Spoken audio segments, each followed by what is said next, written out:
Hello everyone, welcome to ASP with biology classes. आज का हम लोगों का चैप्टर है नियंत्रण एवं समन्वय।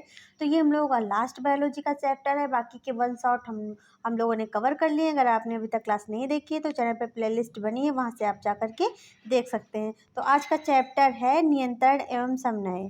तो सबसे पहले समझते हैं नियंत्रण एवं समन्वय होता कैसे है। ठीक है, तो देखो, सभी सजीव अपने पर्यावरण में हो रहे परिवर्तनों के अनुकूल अनुक्रिया करते हैं। ठीक है, जैसे पर्यावरण में परिवर्तन हो रहे होते हैं वैसे ही क्या करते हैं सजीव जो होते हैं वो अनुक्रिया करते हैं। पर्यावरण में हो रहे ये परिवर्तन जिसके अनुरूप सजीव अनुक्रिया करते हैं उसे क्या कहते हैं, उद्दीपन कहलाते हैं। ठीक है, जैसे कि देखो, प्रकाश है, ऊष्मा है, ठंडा है, ध्वनि है, सुगंध है, स्पर्श है।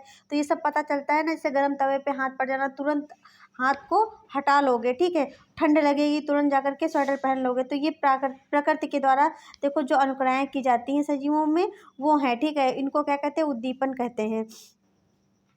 पौधे एवं जंतु अलग अलग प्रकार के उद्दीपन के प्रति प्रक्रिया करते हैं। ठीक है, पौधे जैसे कि ठंड के प्रति ज़्यादा प्रतिक्रिया नहीं करते, मनुष्य ज़्यादा करता है। ठीक है, जंतुओं में नियंत्रण एवं समन्वय कैसे होता है इसको समझते हैं। यह सभी जंतुओं में दो मुख्य तंत्रों द्वारा किया जाता है। ठीक है, जो जंतु होते हैं उनमें नियंत्रण और समन्वय जो होता है दो तंत्रों के माध्यम से होता है, तंत्रिका तंत्र, अंतःस्रावी तंत्र। ठीक है, सबसे पहले हम लोग तंत्रिका तंत्र को समझते हैं। तंत्रिका तंत्र क्या होता है, तो नियंत्रण एवं समन्वय तंत्रिका एवं पेशीय ऊतक द्वारा प्रदान किया जाता है।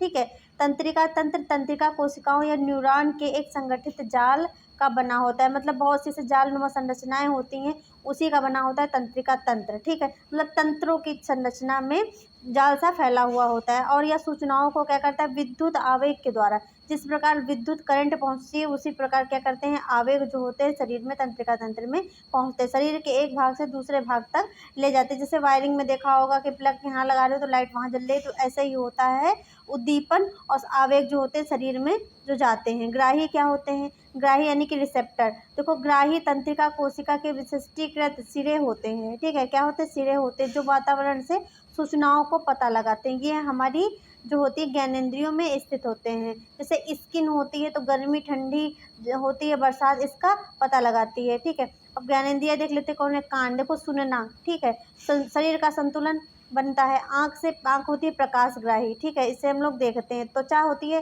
तापग्राही, ताप को ग्रहण करते हैं गर्म एवं ठंड और स्पर्श को। ठीक है, जैसे आपके शरीर में आप देख भले नहीं हो, अगर चींटी चढ़ गई तो आपको पता चल जाएगा कि स्किन पे आपकी कुछ चढ़ रहा है।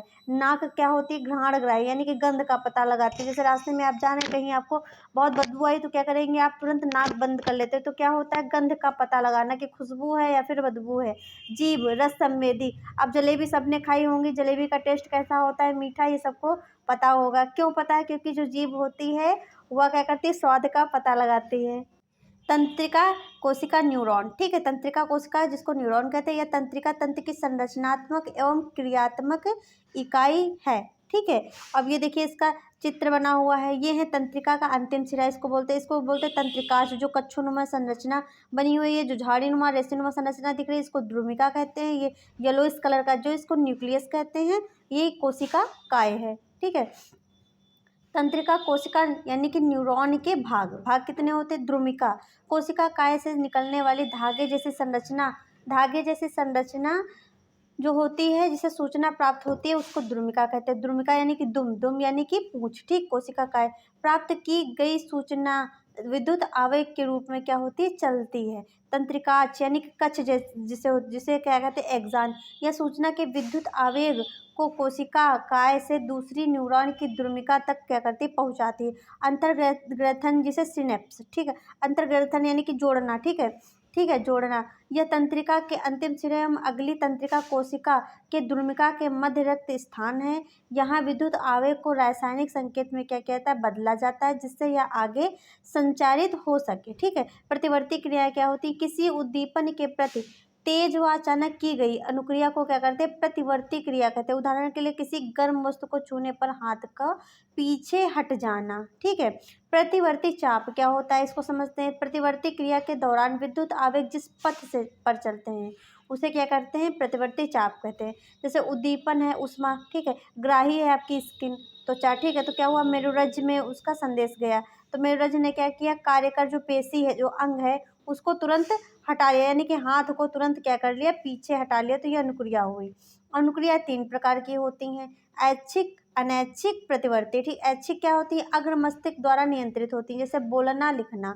अनैच्छिक मध्य एवं पश्च मस्तिष्क द्वारा क्या होती है, नियंत्रित होती है, जैसे श्वसन, दिल का धड़कना। ठीक है, प्रतिवर्ती क्रिया क्या होती है, मेरुरज्जु द्वारा नियंत्रित होती है, जैसे गर्म वस्तु को छूने पर क्या होता है, हाथ तुरंत हट जाता है।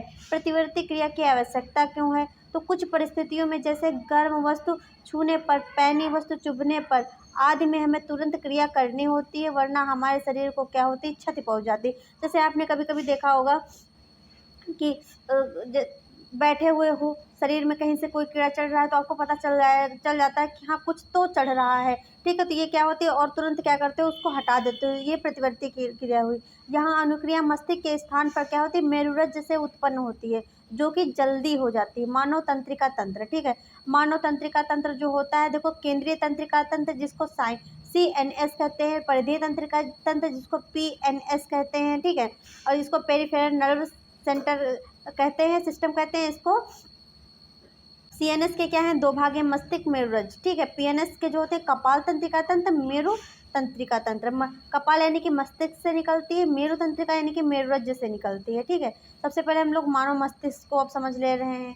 ठीक है, तो देखो, मस्तिष्क की सभी क्रियाओं के समन्वय का केंद्र जो होता है वो क्या होता है, मस्तिष्क होता है। मस्तिष्क के 3 भाग होते हैं, अग्र मस्तिष्क, मध्य मस्तिष्क, पश्च मस्तिष्क। अग्र मस्तिष्क क्या होता है, यह मस्तिष्क का सबसे अधिक जटिल एवं विशिष्ट भाग होता है, यह प्रमस्तिष्क है। ठीक है, कार्य क्या होते हैं, इससे कौन कौन से कार्य होते हैं, अग्र मस्तिष्क से कौन कौन कार्य हम लोग लेते हैं, तो मस्तिष्क का मुख्य सोचने वाला भाग है, ऐच्छिक कार्यों को नियंत्रित करता है, सूचनाओं को याद रखता है, कि किस गली से आप गए थे तो यही मस्तिष्क याद करवाता है। ठीक है, शरीर के विभिन्न हिस्सों से सूचनाओं को एकत्रित करना एवं उनका समायोजन करना।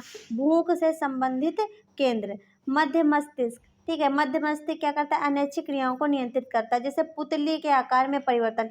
जैसे ही आप ठंडी जगह पे बंद कमरे में आते हैं, वहाँ क्या होता है, आपकी पुतली का आकार बढ़ जाता है, और जैसे आप धूप में जाते हैं तो पुतली का आकार क्या होता है, छोटा हो जाता है। सिर, गर्दन आदि क्या होती है, प्रतिवर्ती क्रियाएं होती है। पश्चिम मस्तिष्क क्या होता है, इसके देखो 3 भाग होते हैं, अनुमस्तिष्क, मेडुला और पोन्स। ठीक है, अनुमस्तिष्क क्या होता है, शरीर की स्थिति तथा संतुलन बनाना, ऐच्छिक क्रियाओं को परिशुद्ध करना, जैसे कि पेन उठाना। ठीक है, मेडुला के कार्य क्या होती है, अनैच्छिक कार्यों का नियंत्रण करना, जैसे रक्तचाप, वमन।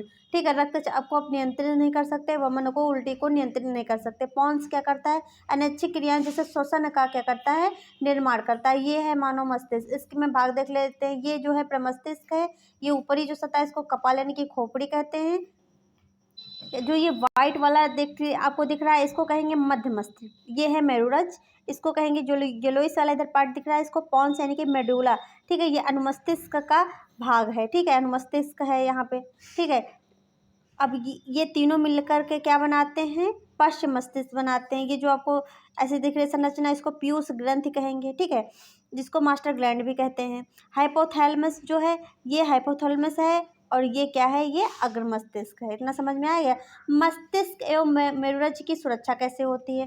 ठीक है, मस्तिष्क देखो, मस्तिष्क एक हड्डियों के बॉक्स में स्थित होता है, बॉक्स के अंदर तरल पूरित गुब्बारे में क्या होता है, मस्तिष्क होता है, जो प्रघात अवशोषक का क्या करता है, कार्य करता है। अगर बॉक्स में ना हो, जैसे कि आप देखते हैं कछुआ है, कछुआ को अगर वो जो होता है उसके ऊपर जो खोपड़ा होता है, अगर उसमें वो ना हो तो क्या होगा, वो मर जाएगा। वैसे ही कि अगर मस्तिष्क जो बॉक्स में ना बना हो तो पता नहीं उसमें इतना ज़्यादा वो कोमल होता है कि क्या होगा, उसको आघात पहुंच जाएगा बाहरी चीज़ों से। मेरुरज्जु क्या होता है, मेरुरज्जु की सुरक्षा कशेरुकी दंड या रीढ़ की हड्डी करती है। ठीक है, तंत्रिका ऊतक एवं पेशी ऊतक के बीच समन्वय कैसे होता है, तो इसको समझते हैं। देखिए, ज्ञानेंद्रियां जो होती हैं वो उद्दीपन जैसे संवेदी तंत्रिका के कारण क्या होता है, केंद्रीय तंत्रिका तंत्र में सूचना प्राप्त व संसाधित करना, निर्णय करना होता है। ठीक है, अनुक्रिया उत्पन्न करना तो प्रेरक तंत्रिका वो होती है। ठीक है, तो उसके द्वारा होता है। पेशी ऊतक क्या होता है, प्रोटीन को पुनः व्यवस्थित करते हैं, उसके बाद पेशी संकुचन यानी कि अनुक्रिया को देते हैं।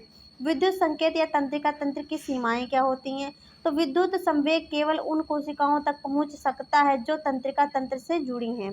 एक बार विद्युत आवेग उत्पन्न करने के बाद कोशिका नया आवेग उत्पन्न करने से पहले अपनी कार्यविधि सुचारू करने के लिए समय लेती है, अतः कोशिका लगातार आवेग उत्पन्न नहीं कर सकती। जैसे कि आप काम करते करते थक जाते हैं तो आपको रेस्ट की ज़रूरत होती है, दोबारा फिर एनर्जी लेकर के क्या करते हैं, मॉर्निंग में रात में सो कर के फिर से क्या होते हैं, एनर्जी से भरपूर हो जाते हैं और ड्यूटी करने जाते हैं या स्कूल जाते हैं। उसी प्रकार क्या होता है, इसमें भी तंत्रिक जो कोशिका होती है उसको भी रेस्ट करने के लिए, दूसरा आवेग करने के लिए थोड़ा समय चाहिए होता है। रासायनिक संचरण क्या होता है, तो विद्युत संचरण की सीमाओं को दूर करने के लिए रासायनिक संचरण का उपयोग किया जाता है। पौधों में समन्वय हम लोग सब समझते हैं कैसे होता है। देखो, पौधों में गति वृद्धि का गति पर निर्भर ना होना, वृद्धि पर गति, ठीक है, उद्दीपन के लिए तत्काल अनुक्रिया, वृद्धि पर निर्भर ना होना होता है। ठीक है, पौधे विद्युत रासायनिक साधन का उपयोग कर सूचनाओं को एक कोशिका से दूसरी कोशिका तक पहुंचाते हैं।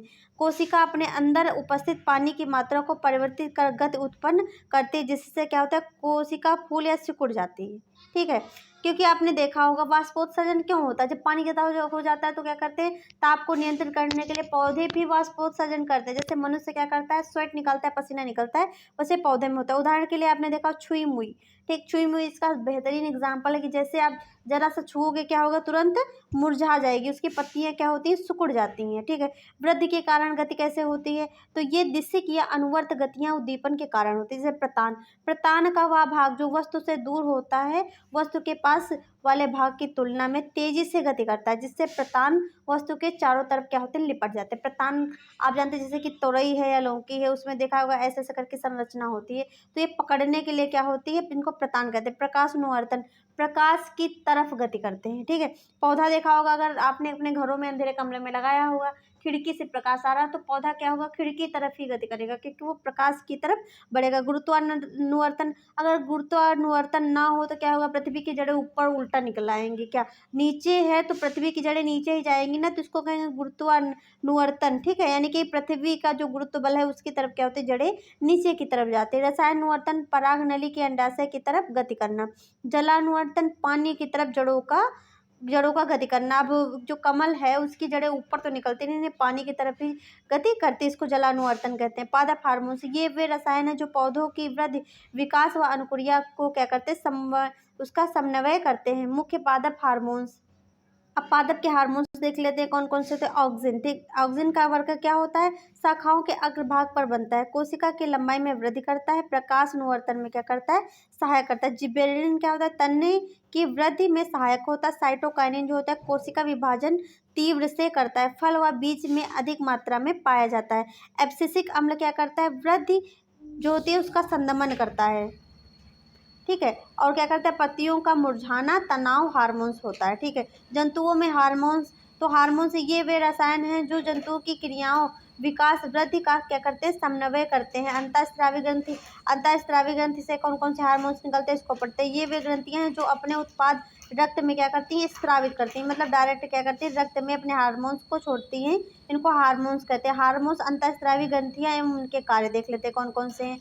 ठीक है, तो हार्मोन्स को देखते हैं, स्थान देखते हैं कहाँ पे स्रावित होता है, कौन सी ग्रंथि से होता है, और उसके कार्य क्या क्या होते हैं। थायरॉक्सिन देखो अवटु ग्रंथि से होता है, और स्थान कहाँ है, गर्दन में स्रावित होता है। कार्य होता है कार्बोहाइड्रेट, प्रोटीन व वसा का उपापचय। वृद्धि हार्मोन जो होता है पीयूष ग्रंथि, जिसको कहते हैं मास्टर ग्लैंड, ये कहाँ कहाँ से स्रावित होता है, मस्तिष्क से होता है। इसका वर्क होता है वृद्धि व विकास का नियंत्रण करना। एड्रेनलिन जो होता है ये अधिवृक्क से होता है, और इसका स्थान कहाँ होता है, किडनी के ऊपर। ठीक है, ये बीपी, हृदय की धड़कन आदि का क्या करती है, नियंत्रण करती है आपातकाल में। इंसुलिन, इंसुलिन देखो, इंसुलिन जो होता है अग्न्याशय होता है, अग्न्याशय पे होता है, और किस ग्रंथि से, तो उदर, अग्न्याशय से होता है। कहाँ पे स्रावित होता है, उदर के नीचे। इसका वर्क क्या होता है, रक्त में शर्करा की मात्रा का नियंत्रण करना। लिंग हार्मोन्स, तो देखो लिंग हार्मोन्स जो नर होता है उसमें टेस्टिस से यानी कि वृषण से टेस्टोरोन नामक हार्मोन्स निकलता है, जो कि उसकी, और इसका होता क्या, पेट के निचला हिस्सा यानी कि पेल्विक एरिया जो होता है। मादा में क्या, एस्ट्रोजन हार्मोन्स निकलता है, जो कि कहाँ से निकलता है, अंडाशय से, उरी से निकलता है। ठीक है, इसका वर्क क्या होता है, यौनारंभ, जो यौनारंभ से संबंधित परिवर्तन, यानी कि जैसे दाढ़ी मूछें निकलना। ठीक है, और स्त्रियों में जो होते हैं स्तनों का विकास होना, और मासिक धर्म का आना, और पुरुषों में क्या होता है, स्पर्म का बनना। तो इन सब का वर्क करता है टेस्टोस्टेरोन, और मादा में करता है एस्ट्रोजन। आयोडीन युक्त नमक आवश्यक क्यों होता है, तो अवटु ग्रंथि थायराइड ग्रंथि को थायरॉक्सिन हार्मोन्स थायराइड ग्रंथि को थायरॉक्सिन हार्मोन बनने के लिए क्या करती है, आयोडीन की आवश्यकता होती है। और थायरॉक्सिन कार्बोहाइड्रेट वसा प्रोटीन के उपापचय का क्या करता है, नियंत्रण करता है, जिससे शरीर की संतुलित क्या होती है, वृद्धि होती है। अतः अवटुक ग्रंथि के सही कार्य करने के लिए क्या होती है, आयोडीन की आवश्यकता होती है। आयोडीन की कमी से गला फूल, ठीक, जिसको घेंगा कहते हैं, रोग हो जाता है, जिसे गैटर बीमारी भी कहते हैं। मधुमेह क्या होता है, डायबिटीज जिसको बोलते हैं। तो इस बीमारी में रक्त में शर्करा का स्तर क्या होता है, बढ़ जाता है। और ये नहीं कि ज़्यादा चीनी खा रहे हो, ज़्यादा मिठाई खा रहे हो तो उससे शुगर नहीं होता। जो स्ट्रेस लेता है उससे उसको शुगर जल्दी होता है, और उसके बाद मायने रखता है आप चीनी कितनी मात्रा में ले रहे हो, ठीक है।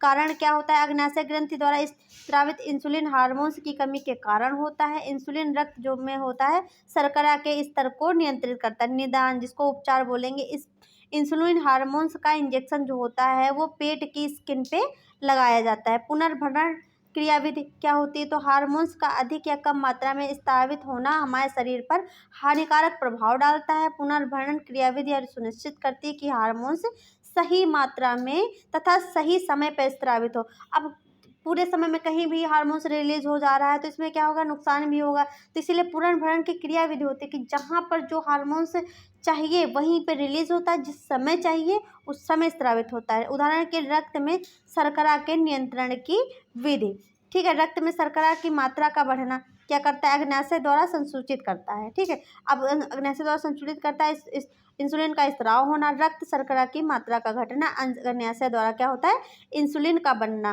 ठीक है। तो यह अग्नाशय द्वारा संसूचित करता है कि अग्नाशय द्वारा इंसुलिन का ना बनना, ठीक है। बनेगा कि नहीं बनेगा, तो ये अग्नाशय द्वारा संसूचित किया जाता है। और इसी का पुनर्भरण होता है। रक्त शर्करा की मात्रा घटना या बढ़ना जो होता है, ये पुनर्भरण के द्वारा जो होता है कवर होता है कि अगर ज़्यादा हो रहा है तो इस क्रिया को बंद करो, अगर कम है तो क्रिया चालू रहती है। तो ये चैप्टर हम लोगों का यहाँ पे ख़त्म हुआ। अगर आपको हमारी क्लास अच्छी लगी तो हमारे चैनल को ज़्यादा से ज़्यादा शेयर करें, सब्सक्राइब करें, बेल आइकन को प्रेस करना बिल्कुल भी ना भूलें। आखिरी जंग एसपी के संग। Thanks for watching.